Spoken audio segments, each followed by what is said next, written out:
Hey everybody, welcome back to another recap or another episode of Black Swash Survivor, episode 3 of season 48, historic episode.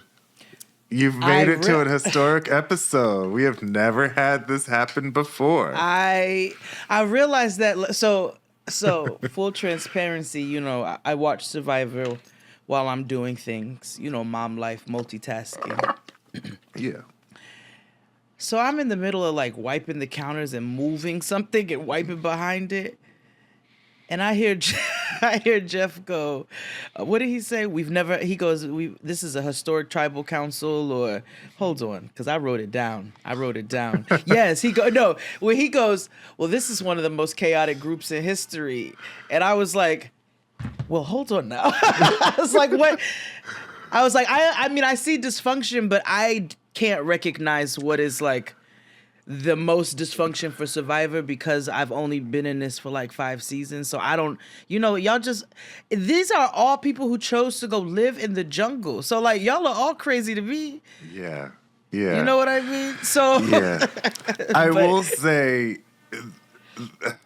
maybe in the modern era, it's been the most chaotic in this tribe because there has been more. You saw last week when I showed you Brandon throwing out the rice and shit or whatever. That is chaos. That's why I'm also like, yeah. Well, right. Is there something going on I don't know about? Like, do I need to pay closer attention? And there's another like tribal council when somebody outed a trans man that was on the show. Oh, you said that. There was another one where this guy stopped the middle of his speech, was like, wait a minute, let's get this out the way. Are you gay? Like, it was just like... Yeah, and then didn't you say somebody brought a Confederate flag or Oh, yeah, but he brought that as like to the beach. Like that was, they used to be able to bring gifts from home. Or things from home. That is your gift, though? Yeah. Like, that's your shit? I want to say that was like season... I want to say that was season 6 with Jenna.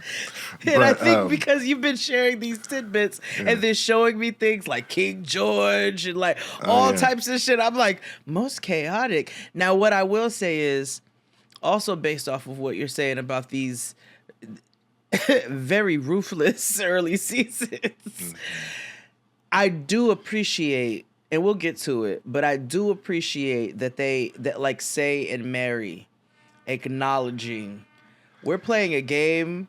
We're playing a game, bitch. And like I like that dynamic. Let's cut the pretense and let's acknowledge and respect the fact that we play a game. I like that. So we'll start from the beginning. Mary makes me giggle. I'm not gonna hold you. She's a treat. She really is. She came in basically like, I'm happy to see niggas for who they are. I don't like no pretenses. And I was like, yes, queen, that's absolutely correct. Yes. Mama came in after tribal council last week or last night and was like, just like Jade said, like, listen, if I'm on the bottom, I don't have to worry about who's being phony or not because I know they be a phony. We see each other. Right. Like, so all I could do is just find some shit and, go with the flow. If not, I'm out. So whatever. We then switched to the very quiet battle between RuPaul and Jeff because yes. We're going for Emmy here. The first thing that I said, and Chris Rogers and I usually pause multiple times to discuss, and he was like, we often talk about how Jeff and RuPaul sit in a basement and they just have a meeting of the minds. I think they just look at it. Yeah, and then I think sometimes they have a battle just looking at each other, staring contests. Yeah, and then we think like the other hosts, like Julie Chen and Phil Kagan, just being there, just inferior. Because all they do is like whoopee. I don't know. But RuPaul and Jeff are just staring at each other. They don't speak words; they just communicate telepathically. Exactly. A lot of hand movements and So because neither of them can move their faces. So you really gotta guess. Yeah. So we're going for Emmy here. So here come David. Remember, David's the stunt man, I believe. Yeah, 4 nipples. Every 4 nipples. And no, we didn't forget last week. I personally chose to walk on by. He wasn't a part of the story for real. Now he's a part of the story. Yeah, and 4 nipples is crazy. If that's if that's and that's it all is. I can't help but look at them. I'm just like it makes me itch too because I think about it makes me think about the spiders with spider eyes and anyway. Mm-hmm. Anyway, David is a stunt man. You know, everybody's like, "Oh, David, Captain America, King David. David is so agile. David is so strong. David. Here come David. I'm sad and I live in a trailer outside my daddy's house. I'm sorry. I'm not laughing because we are all one check away. Like this economy. I'm not laughing at the circumstance. It was the transition. It was such a stark transition. It was like. It was like Ant-Man, Marvel. It was whatever the other superheroes are called. Gotham City. Woo woo woo. This nigga's so strong. I am poor. I am sad. And my wife said if I don't make money so that she can have kids, she is over with my ass. No, and I was like, asterisk. That's a hell of a lot of pressure because I know that conversation was like, you better get in there and shake that ass proper. No, that's exactly what happened. She was like, if you come back without any pinch of that $1 million, you and your trailer can have at it because I'm done. You better dance like David. David. So now, here's the thing. I don't know, maybe this is... maybe because my brain works a little different. I was sitting in, people was trying to justify him saying this out loud, and they're like, yeah, and I know most people call her, she's a gold digger. She's not fucking with no broke nigger. All of these things, they're all trying to and I get it, and he's like, yeah, because, I know it sounds bad, but, this is what she really wants. And I'm like, no, nigga, that sounds bad. Like, yeah. As a person who was trying to have a second kid and then a loogie got head of this administration again. And now, your girl touching 40 and healthcare being what it is and the economy being what it is, I had to finally be like, I can't have a second kid. Your bitch want to have 4 kids right now in this world and tells you if you don't make it happen, I don't give a fuck what's going on in government. I'm done with you. That's nuts. Because her goal is to be a stay-at-home mom. Her goal is not to be a mother. And I appreciate the transparency around it. It's just like you said, that's a lot of pressure to put on people with life. First of all, I low-key surprised she allowed this to go this long, right? Like, she seems to be a girl who's about priorities, right? And so, I think she's getting tired of this potential. She stands on her brunch boots, yeah. Sure. Because I'm sure she's one of them people who, who could see the potential in people. We all know we should not do that. Sure. Every fall... Gotta they come get potential together, already. They wear their plaid and they take pictures in front of their trailer with their pumpkins. And she's like, one day, we're going to have a clan here with us. Sorry. I did. That wasn't the word. Hoods of snow. Mountaintops, snowy mountaintops. Anyway, let's keep going. Race. Idiot. Grand Wizard.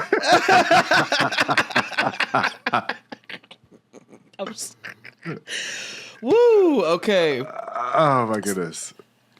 So then we get to Fire Joe and his morale building activities, which is also part of they really try to soften this shit for a hot minute, you know what I'm saying? So Joe's building fires, he's being a father to everybody. Everybody loves Joe.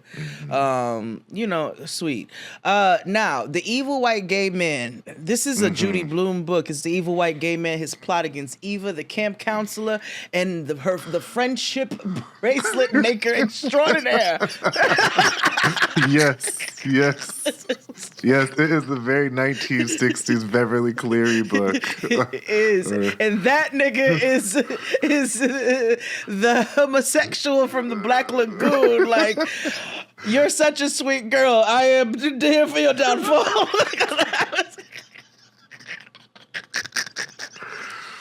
Yeah. So much happened that in this actually episode. it was cracking me up. I was actually giggling. Yeah.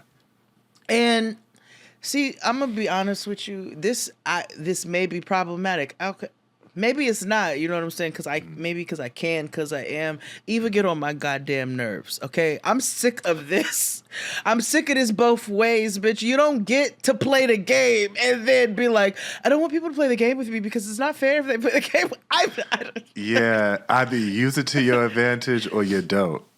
It's like, I'm lying to such and such. No, you can't do that because no. No. That ain't no. Yeah. You can't. No, Eva. Either you go all the way or not. So anyway, she I was with white gay Tommy. Like, I was with evil gay. Same. And so evil was gay I. What do you mean? And gay Persian. I've never seen a lock eyes moment in real time. So Eva, in whatever state of mind, she thought she would give summer camp type of beads to like firefighter Joe to bring back to his daughter. And so Shaheen and Tommy both look at each other and gave each other like the girl. She's got to go. She's got to go. She's got to go. So no, she really thinks she's at Camp Cucamonga. I'm fucking sick of Eva. Because then we cut to Tommy and he was like, girl, what are we doing here? She has to go. This is stupid. Like, I cannot get with her. So so all of a sudden she's trying to, they're going to oust her. Yeah, they are. And it's going to be, but what's going to be nutty is if Eva comes back and blindsides one of them. Well, see, because here's the thing. Star still ain't found her shit. She ain't still unlocked the tampon. Like, she still ain't figured it out. I don't know what's taking her so damn long, but whatever. Yeah. So she, Eva. Star is not with Eva shit either. But Eva gets word that she has an idol, and so she's trying to figure out if Star would lie to her. But it's hard because she can't read liars. But she has the information to figure out if she's lying or not. And when she confronts Star definitely lies and was like, I don't have nothing. Like, I've been out here looking, but I ain't got it. And technically, she doesn't have it because she ain't unlocked it yet. Exactly. Right. And she doesn't know how. So, Eva, first of all, Eva does have to go because Eva and Joe have to be broken up. Joe's heart is too tender. Actually, Joe gotta go and leave Eva to her own devices. Sorry, but Joe gotta go. Well, see, that's why I'm excited for next week's episode because I hope they are split up. Yeah, I hope so as well. Yeah. But I do, even though she's working my nerves, she needs to stay with nobody there to do what Joe is doing. And, Joe need to go, like, the fire department they need him. We are short-staffed. Yeah, you know what I'm saying? The world's crazy. So that's all I'm saying. Now we get to more. This was a very entertaining episode. Because so much happened. We start getting into the Sai and Mary show. So remember, what was that, last season or the season before, with that very obnoxious little bullet-headed black boy with the one who was too full of himself and was Bruce, harassing? Bruce versus Katura. Yes. Yeah, yes, okay. No. The little annoying one. That Rome. Oh, yes, last season. Yes. So remember, Rome did not understand boundaries. This is how you play this game. Because they know what this is not about not letting a nigga go piss or nothing. You know what I'm saying? Even though Sai's not letting Mary go piss or nothing. But she kind of is, though. So she's playing the game. They're saying they're playing the game. It's obvious they're playing the game, and it's very entertaining. They are looking for idols. Anytime Mary gets her ass up, Sai's like, I'm on your ass, Mr. Postman. I'm coming with you. And she goes where she goes. They've created a true game like nemesis relationship because they both immensely respect each other's game. And so it's like, bitch, if you out there, you're so good, I know you're bound to do something proper, so I need to be there for this as well. It's not a real true beef. It's not like fuck your mother or here's my racist towel. No. Teddy bear or whatever. No, but they just both recognize that they can't work together because they are at each other's throats. And they see the game differently than others. Yeah. Mary has this wonderful idea where she's like, after she's scrambling, we should get to the challenge first. Yeah, we haven't gotten there yet. First, what's the black Guyanese man's name? Kyle. Okay, so Kyle. Oh yes, with our queen, Kamilla. Yeah, we love Kamilla. Okay. Yeah. Kyle, he has a little bit of like he got a little leverage right now. He has an idol. And he's also a part of multiple alliances, which could also be to his detriment. I feel like that's coming, but that's just me. He's trying to play the social game and the game. And he might be doing a little bit too much. Yeah, but I also fear, because at the same time, Mitch and Charity are talking. Mitch and the white girl have been chatting, and they locked in a final 2. Now, the problem is everybody is low-key except for Charity. Everybody locked in with Kamilla, and Kamilla does not like this white lady. Not at all. No, she's ready to get her out of here. Like the first moment, like if they could have tribal right then and right there, she would be the first one smoking, you know? Yeah. And then we get to, to the Eva and Star again. We already talked about that. Then we get to the immunity challenge, which was the journey first or the challenge first? The challenge was first. Okay. So you want to explain the immunity challenge? We're back to old school Survivor. Okay. This is a challenge that was brought to us in the first few seasons of Survivor. It is essentially one person is elected to be the caller of your team. The rest of you are blindfolded, and you have to obtain keys through a rigorous obstacle course. The problem is there's two other people screaming directions at other players at the game. Exactly. And that these obstacles can either hurt you in many different ways. And at the end of you obtaining all these keys, you have to go back to the end of the run of the course and then complete a puzzle blindfolded with the same caller. Worst team that wins the challenge wins immunity and reward. This week, they're going back old school again with Survivor. There used to be a formula when it came to reward challenges. Oh, okay. So the first thing is fire, and then it's food, and then shelter. Copy. Okay. So it's typically because you need fire for anything in the game because you can't do anything because fire is life. Blah, blah, blah. And then food, because which is the fishing equipment. And then third challenge is tarp or whatever, like for protection. Or quality of life stuff for your camp. And then they don't do that since I've been watching. Yeah. So this is like we're back to old school Survivor, and next week we'll probably get back to like the sanctuary and shit like that. Got it. Okay. Like SpawnCon.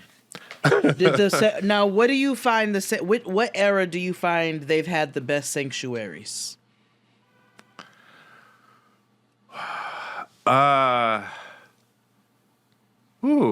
That's a good question. I liked season 13 because they got to shower and brush their teeth. Oh, that's nice. That's nice. I haven't heard that since I've been watching. Yeah. And like I've never seen somebody like use Listerine for like 5 minutes in a scene. I know their mouth was burning, but work. Because I will tell you the thought that came up this, because you know it's always one. Shitting in the ocean, surprisingly, so far hasn't come up this season for me in my brain. But I was, and then I've asked you about brushing the teeth, and I was like, all right, they can use the salt water and sand, and they'll figure things out. And then you said the editing post. And the chewing sticks but I was and like, things and stuff. oh yeah, like mishwak and shit. But I'm like, the tongue. Yeah. Nobody got nothing to scrape and brush that tongue.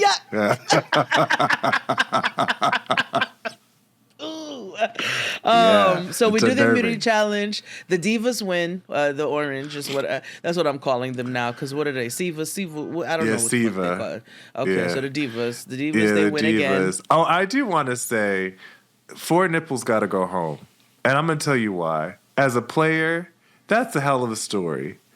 When you get to final 3 and you got to be like, I got 4 nipples and I'm poor. I got 4 nipples and 0 kids. So I'm trying to swap. And I live on my parents' lawn. Like, I know. That's a story. You gotta go. No, they really tried it with that one. They really tried.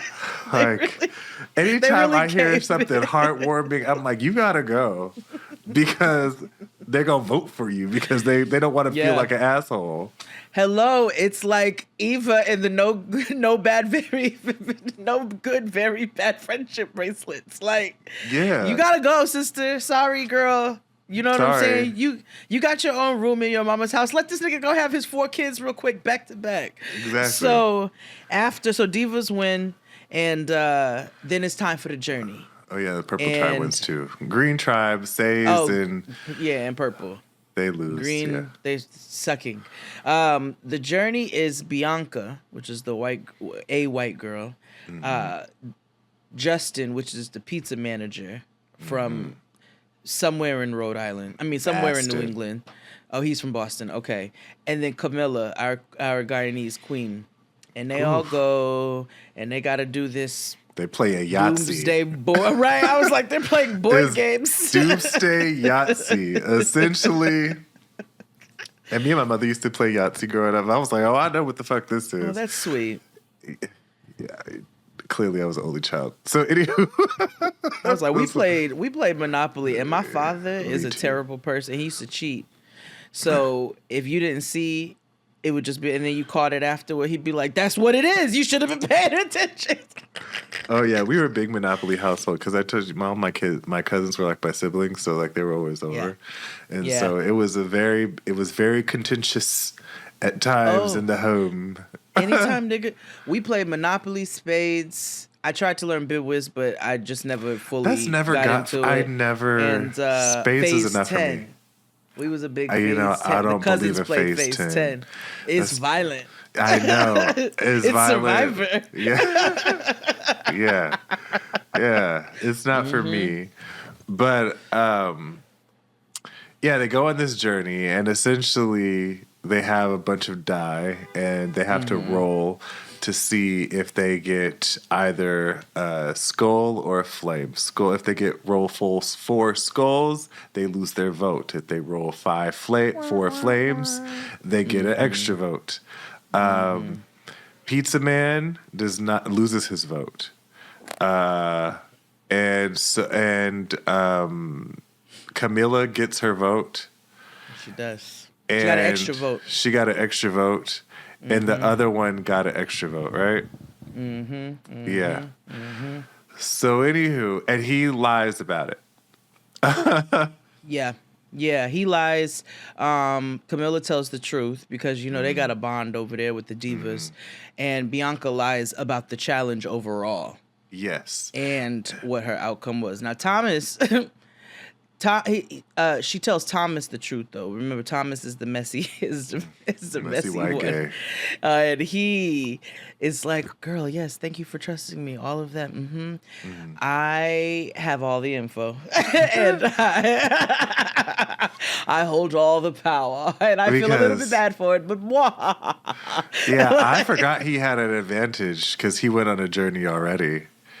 Remember, he has like a steal a vote or a block a vote.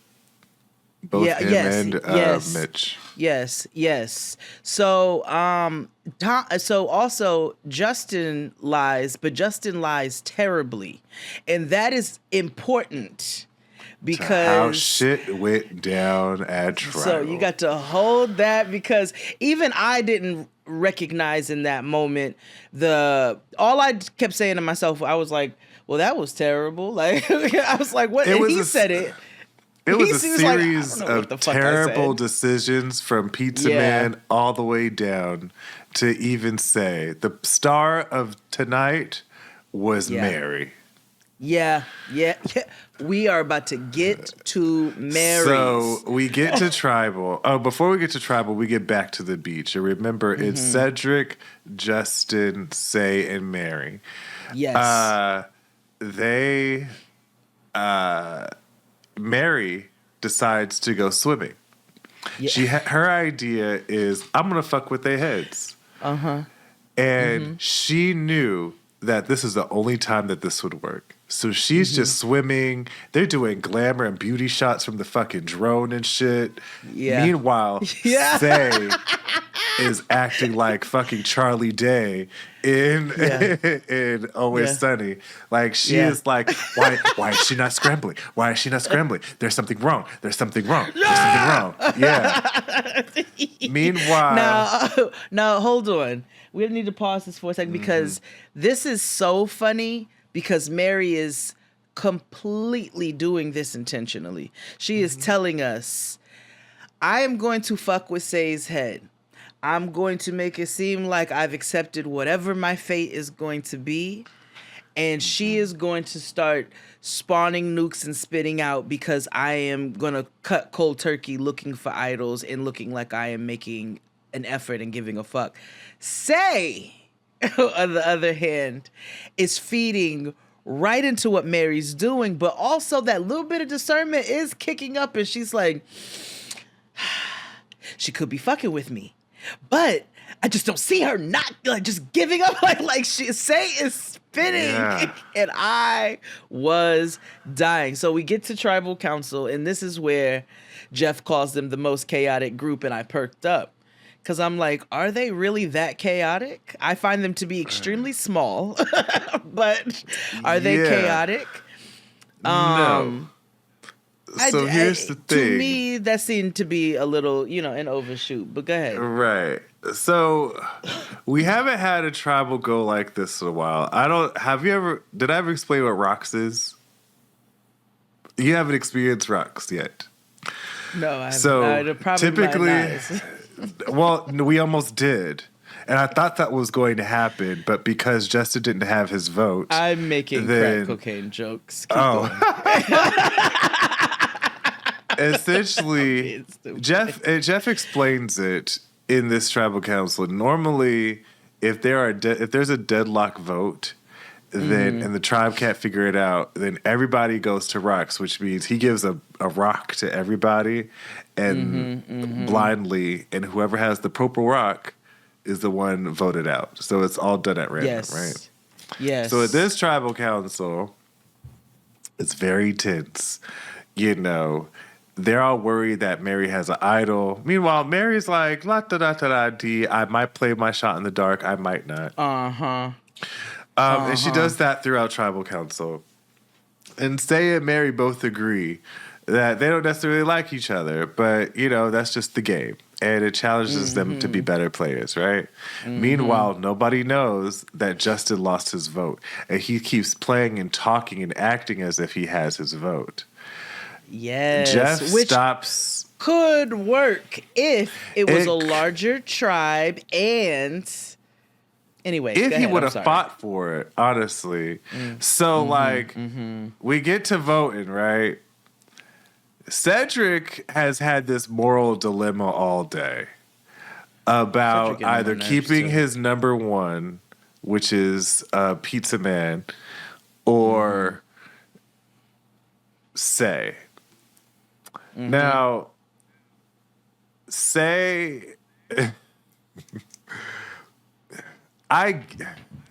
okay, so we vote.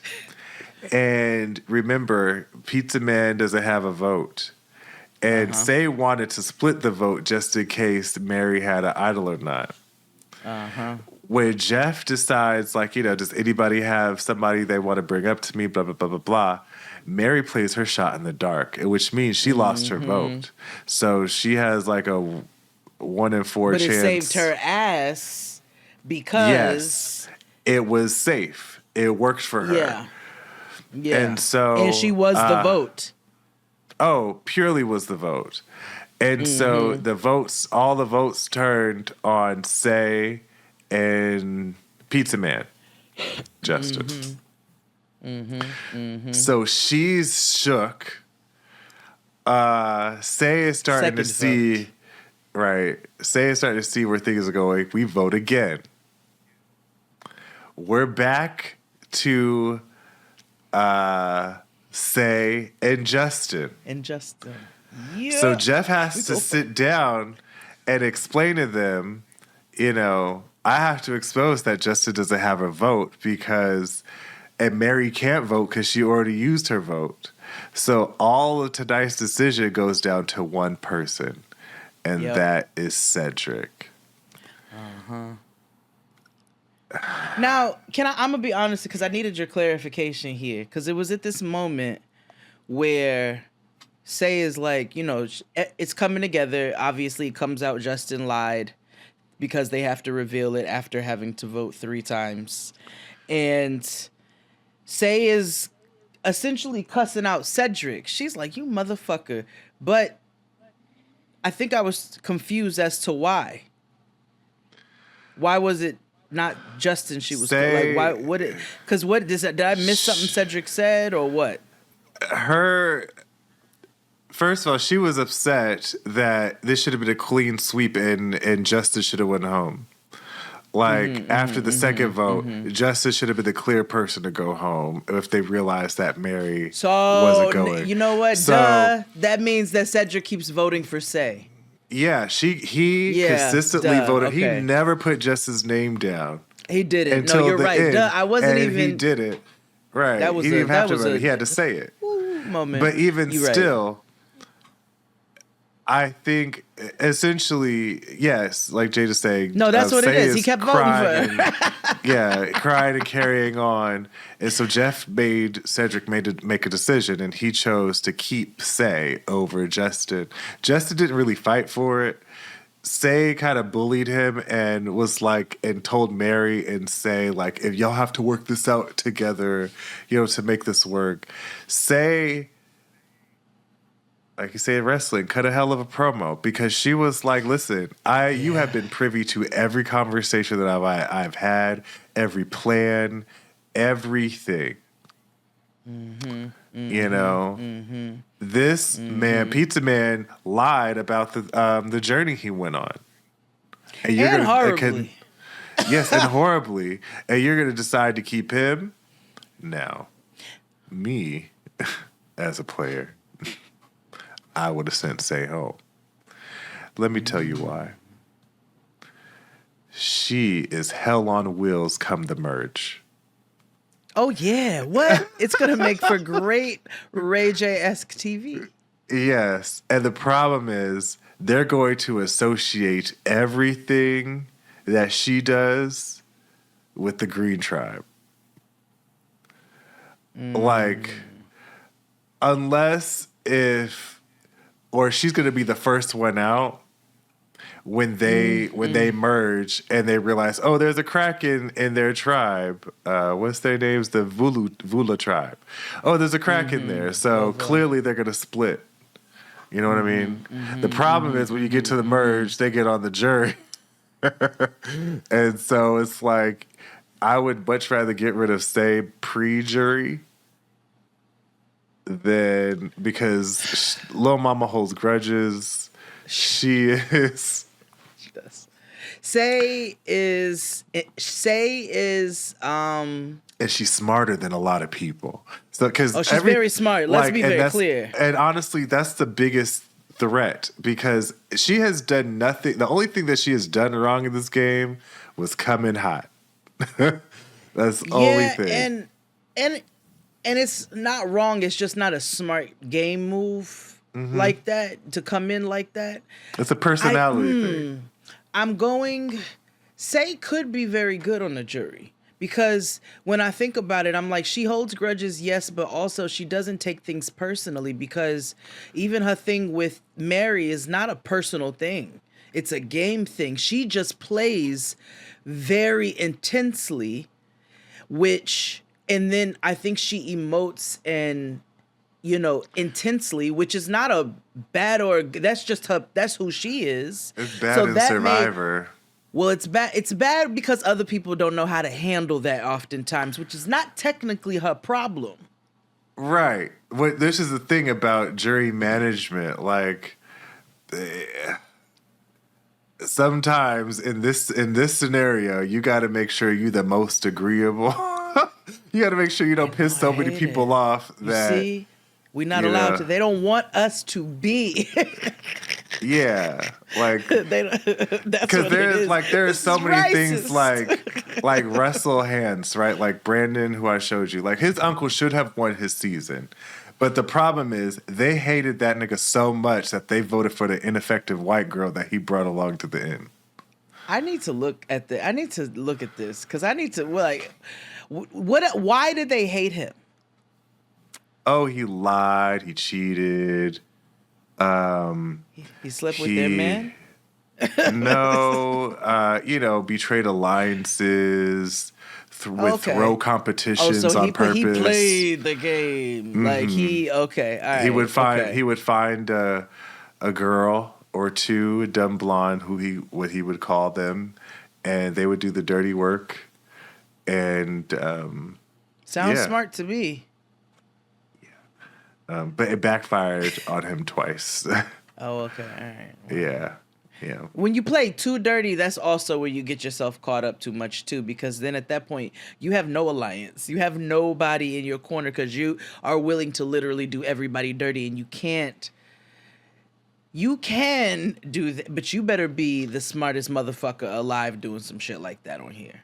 Yes.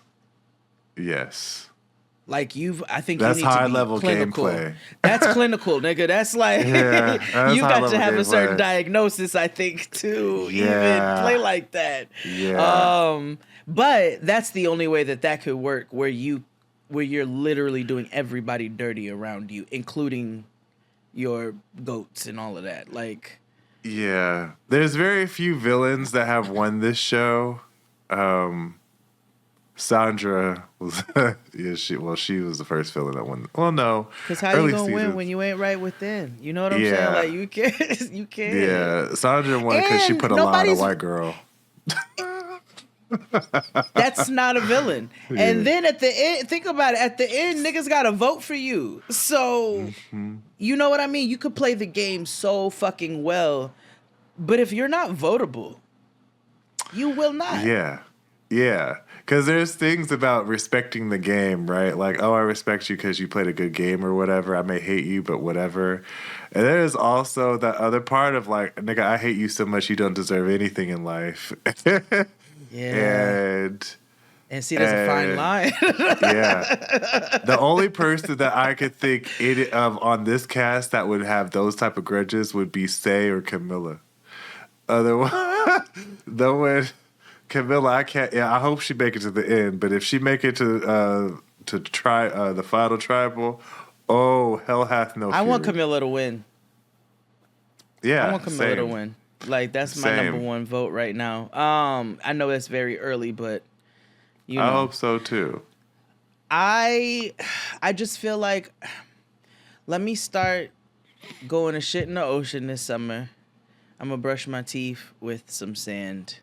I'm gonna figure out how to light a fire with something other than this, and let me start drafting my Emmy Award winning moment for why you niggas need to vote for me. Yeah. So that I can. So I would like to be a great villain on Survivor, I think. But yes, Pizza Man went home. Yeah, Pizza Man went home because, Say was able to plead her case. But Cedric did come back and say, now listen here. Yeah. If you're going to stay, I need you all to get along. Which is also not, I guess, whatever your stipulations are. And she's going to say yes regardless because she want to stay. Yeah. It was stupid to me. I was like, this is not a classroom. Like, this is not, nigga, we're not team building. This is not a retreat. Or you're not my dad. Like, right, you know. like it's not like they have real contentious beef where one of these bitches has thrown out everybody's rice. Like there was nothing. They're playing the game, and I think that you don't really have a right to. But whatever you got to say to make your dick feel like it's up, and then Say is gonna say yes to whatever it is you said just to make sure she stays, and then these bitches are still gonna play the game. And honestly, at this point, they're gonna get your black ass out, Cedric. That's what I'm rooting for. I want Say and Mary to do a bad bitch link up and get Cedric out of here. He needs to go. He's got surgeries to perform. I said that too. I was like, I hope that this sparks Mary and Say's takeover of the game. Like, because you all can play together. You can. Yes. And I think they would play well together. The only thing is that they need a third to balance them out, and it's not levity. Cedric. It's not Cedric. Cedric I don't know who it could be. Maybe it might be Bianca, the PR white girl, because she seems level-headed. Yeah, it could be. Cool. I can't say Kamilla because I told Chris Rogers, I was like, Kamilla and Say is not going to work. That's too. But all three of them, that's a law. This is where I see where voting blocks come in handy, right? Like we can vote together on this vote.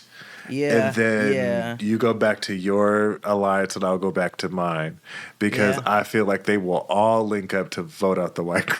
Yeah. The werewolves and the vampires have to do a bad bitch link up on one night just to. Yeah. I'm still trying to get that soap opera out of my system. So the references. It's. I listen. True Blood is I had to stop after a while because I was like, this is at this point, this is a hypersexual show. And it starts unraveling after season 3. I was like, as a nigga who likes fucking, I got a kid, I got a nigga, you know what I'm saying? I got a body. I was like, it's so much fucking, and then it's like violent fucking. And it's like long. It's like 12-minute scenes. Yeah. And so I'm like, they still goddamn. And then they biting, they bleeding. Yeah. But that's not even it. It just was like they had a plot. I was pleasantly surprised by I told you initially I didn't know what I knew vampires. I didn't know anything else about this show. So when I realized this is set in rural Louisiana, it's very I was like, oh, I like that. When I realized they're coming out of the coffins and this is a niggas and white people, this is a whole I was like, okay, the dynamics, I see what they're trying to do here. Okay. They even brought that devil bitch in there to the one that she was trying to sacrifice him and all of that kind of stuff. Yes, I was fine with that. I was fine with that. And then somewhere right after that, this took some kind of wild dip. And I was like, did somebody start using drugs? This is after Lafayette left? Lafayette never left. but he became like a when he was a changed medium. the thing. He had like a Yes. like he had a whole, and then he got his nigga. His nigga was a brujo. Like it was like a whole thing. I wasn't mad at that plot. I wasn't mad at any of that. Cause he got like different powers and it was a little weird. Yeah, then it took a hard. It was like I go left now, and then you know what I'm saying. Everybody. So when eggs left, shit went left. When eggs after that mythology bitch got killed, and eggs died, everything took a very hard turn. It's like they were in the right lane and went all the way over to the left to exit in a 4-lane highway. It was. So I'm still trying to release that from my system so my references will continue to be for a little bit. But I have to say, I don't know how I felt about that. But yes, that was the end of today's episode. We'll see you all next time. Bye.